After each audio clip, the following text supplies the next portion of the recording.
Welcome to the Crypto Nation, folks. We're going to take a deep look at the growing network of connections between Citibank and Ripple, connections that may be pointing toward an emerging partnership.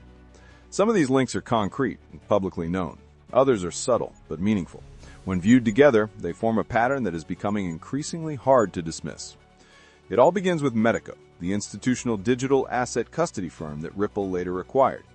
Years before Ripple purchased the company, Citi partnered with Medico in 2022 to help develop its own digital asset custody capabilities.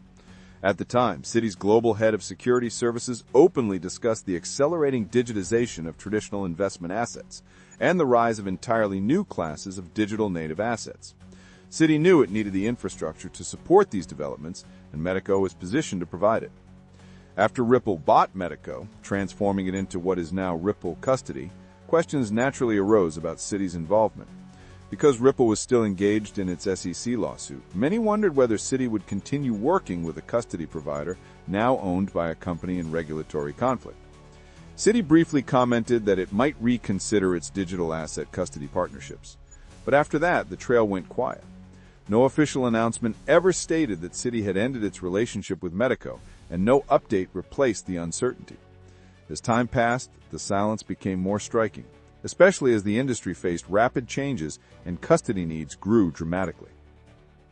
The last several years have seen a global shift in how institutions think about digital asset security.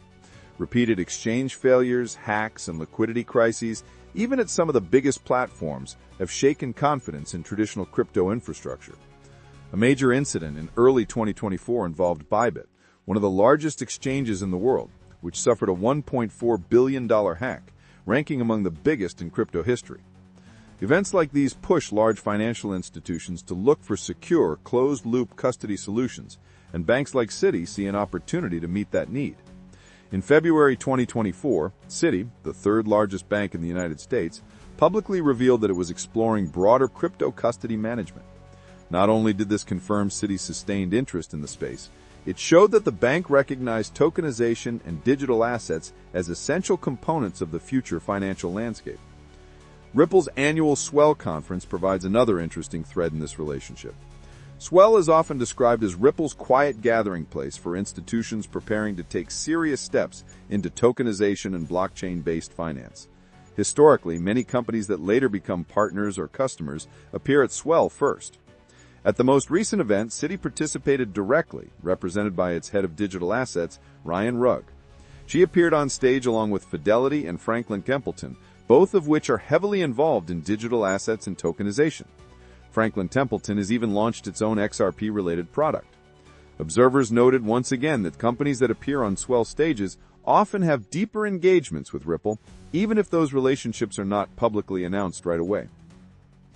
Around the same time, another compelling moment emerged from a podcast titled New Rails to New Worlds, Building Inclusive, Innovative Infrastructures for Global Payments.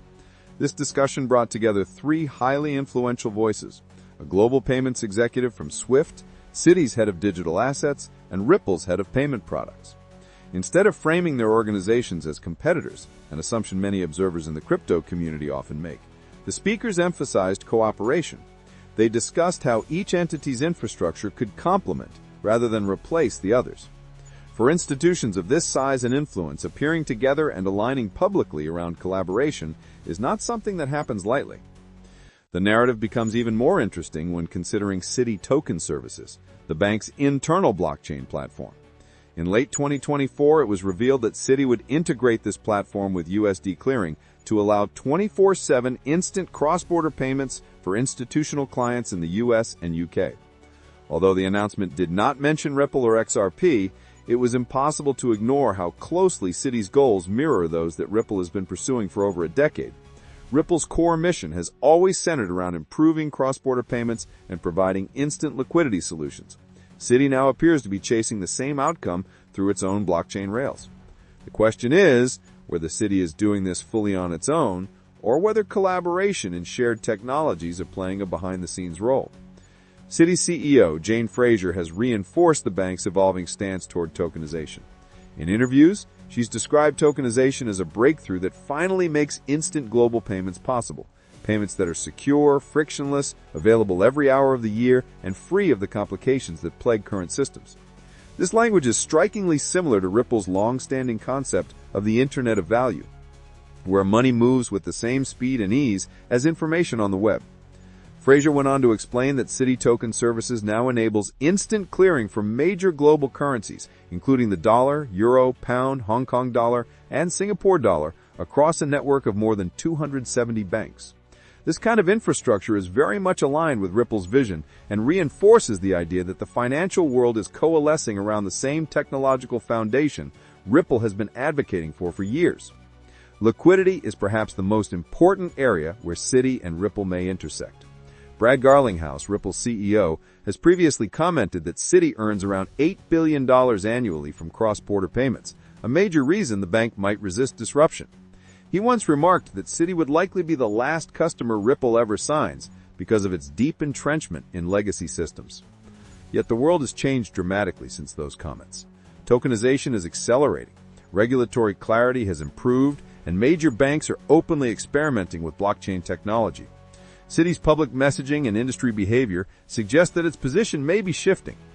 A small but intriguing signal came from Ripple's own global partnerships team, which posted a photo from Ripple's Singapore office.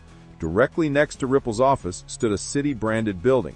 The caption contained only one word: liquidity. It might have been playful, accidental, or intentional. Nobody can say for sure.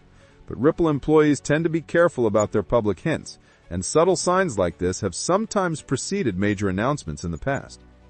During her appearance at Ripple Swell, Citi's Ryan Rugg outlined Citi's digital asset strategy using 3 simple words: build, buy, partner. She emphasized that Citi views blockchain as a new set of financial rails, and that the bank plans to involve partners as part of its long-term approach.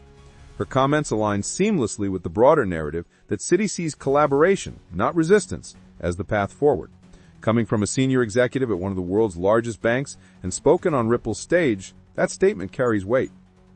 Another intriguing element came from a preprint research paper highlighted in 2023.